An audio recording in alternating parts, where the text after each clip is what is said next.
Hello everyone, I am Santosh. So today we are going to speak about longevity, and in that longevity we are going to speak about the second pillar. The second pillar, diet. So diet. When we first speak about diet for longevity, there are two most important techniques or practices that are currently popular in the world. So first thing is the 80% rule, which is called as Hara Hachibu. It's a Japanese word, and the technique actually came from 12th century. So what it says that eat 80% of what you are capable of. And in a general way, if you are having a meal, just remove the dessert portion and you're 80% done. So why it is that?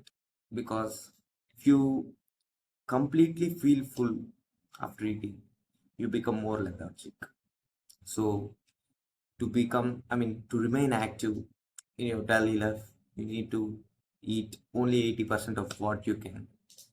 And then I have a quote which mentions that the more you eat, the more lethargic you get. The less you eat, the more lively you get.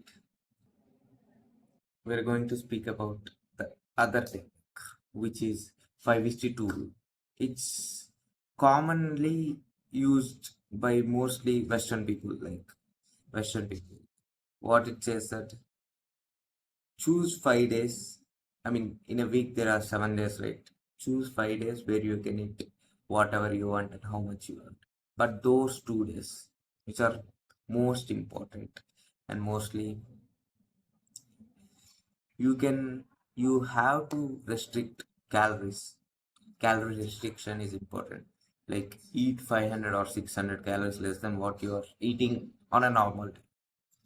And the foods and the next section, the foods which you should eat mostly.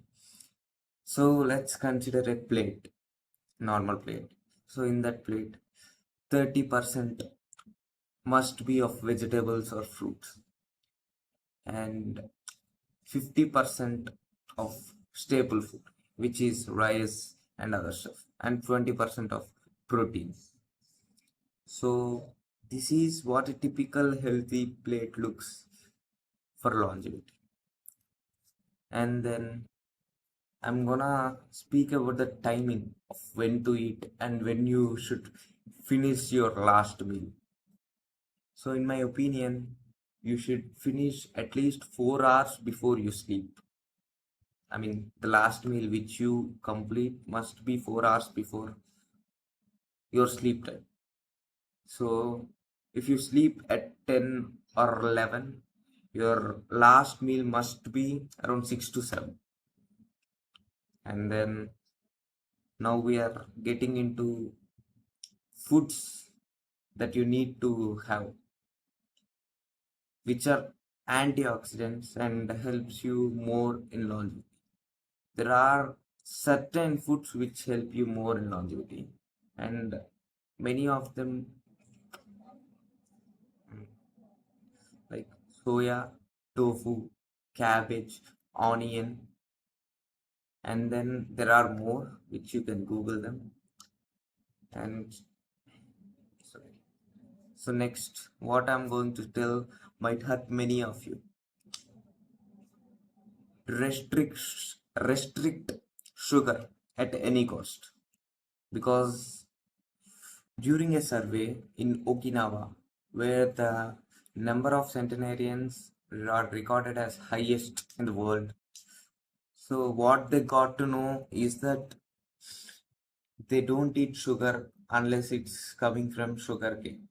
And then the sugar consumption is non-existent there, and also the salt consumption is half as the normal consumption. Average consumption there. So from these two cases, you got to know that sugar and salt must be consumed at very low quantities. And this is all about longevity for diet addition. longevity diet edition. And then what are we going to speak more now? That's it, guys, and thank you for watching till the end.